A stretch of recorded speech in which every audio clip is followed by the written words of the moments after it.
Good morning again. Good day at whatever time of day it is for you. So I'm thinking a little bit more and talking a little bit more about following your inner path.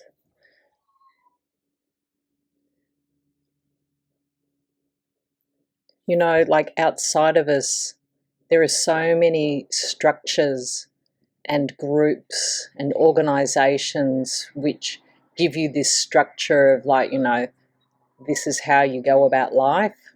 It could be a political framework. It could be a structure within your family. This is how our family goes about life and approaches the world, our beliefs, and so on. It could be a spiritual organization. It just could be just about anything. But there are so many collective frameworks available to us. And because we have this sense of wanting to belong, wanting to experience what we believe is love, I think I have very much, gone with various groups in different ways. Although, I've also been someone who really does walk alone too. But I've been trying to find that balance through the years. So I know I'm not alone in this because there's loads of groups out there, aren't there? Like it's I'm not pointing the finger and saying that this is just some I don't know.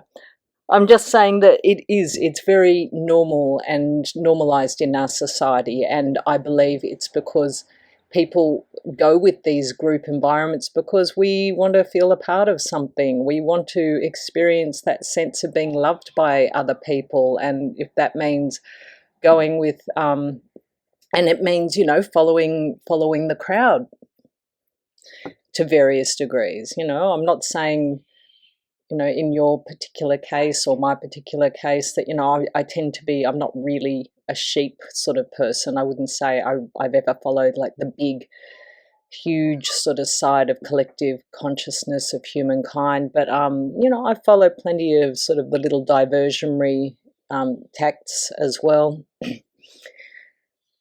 And more, I'm just getting to this point of realizing, I've just got to go within and trust my own intuition, and really sort of find my path through that. And so I'm just going to talk about some stuff that's, potentially a little bit controversial if you're a fellow Ascended Master student.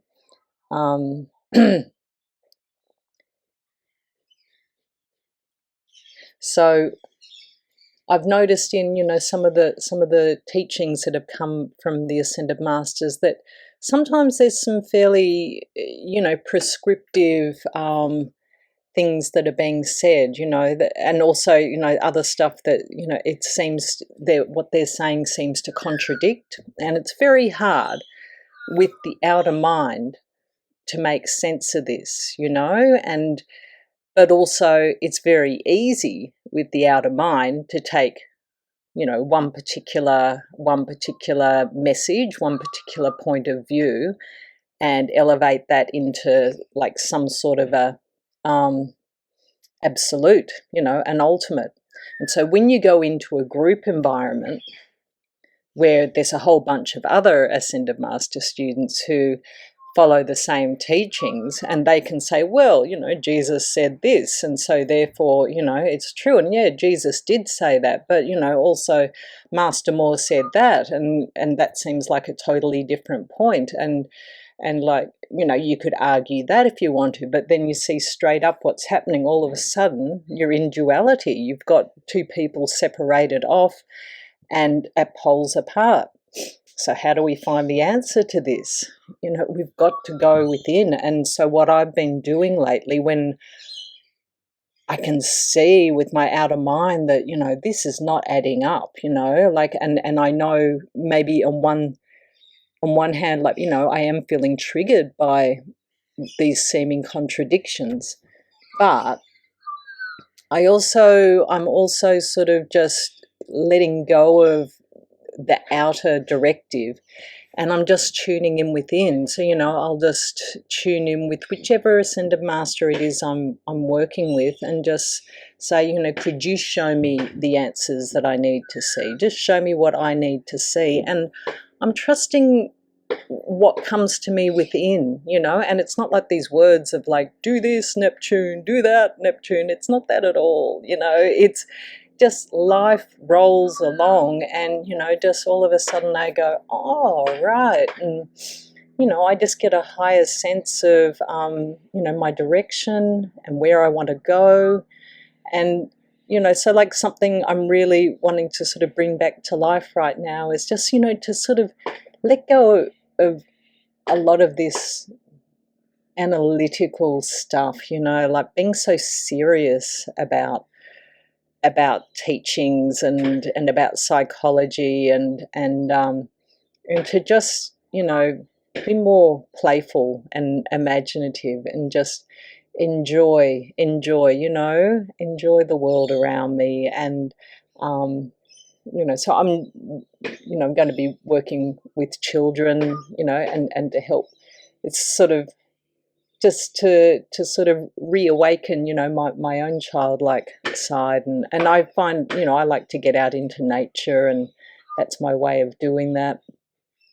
Because, you know, I've just been finding, you know, if I'm sort of just sticking just with the teachings from the Ascended Masters, like, you know, they're very helpful, don't get me wrong, but also, you know, if I'm staying in that mindset, you know, it can also be very serious, and, you know, like, you know, there's this real pressure of like, oh my God, you know, I've got to resolve these separate cells and everything. And like, you know, I'm just saying, like, just move on, grow, flow, move forward. Don't worry about, you know, what the pressures seem to be, because, you know, they're coming from like the collective. That's the thing. They're coming from this collective mindset, you know, that there's some ultimate truth in what you're studying. Like, it doesn't matter if it's not even Ascended Master teachings, you know, it might be something from a scientist, from, you know, there's so many amazing teachers out there, you know, people who are sharing their knowledge and their wisdom, and they're just all, it's like there's no highest truth. They're just all these different sort of facets of the one diamond of truth, you know. So we're not going to find this it's no point trying to take some singular answer and elevate that into the, you know, into the truth, be it an ascended master teaching or something from somebody else, you know, like Rick Braden or whoever, you know, these amazing teachers, Eckhart Tolle. There's no singular answer to anything. You know, the only answer we're going to find is inside of ourselves. You know, when we follow our inner path, when we follow what our heart is saying, like, you know, our answers exist inside of our minds, inside of our hearts. How are we going to find it out there? You know, no matter who sort of gives you another pointer or a direction, like, how are we going to find the answer from somebody else? It's only going to be found here. So once again, it's about your intuition, your inner tuition. It's not outside of you, it's inside.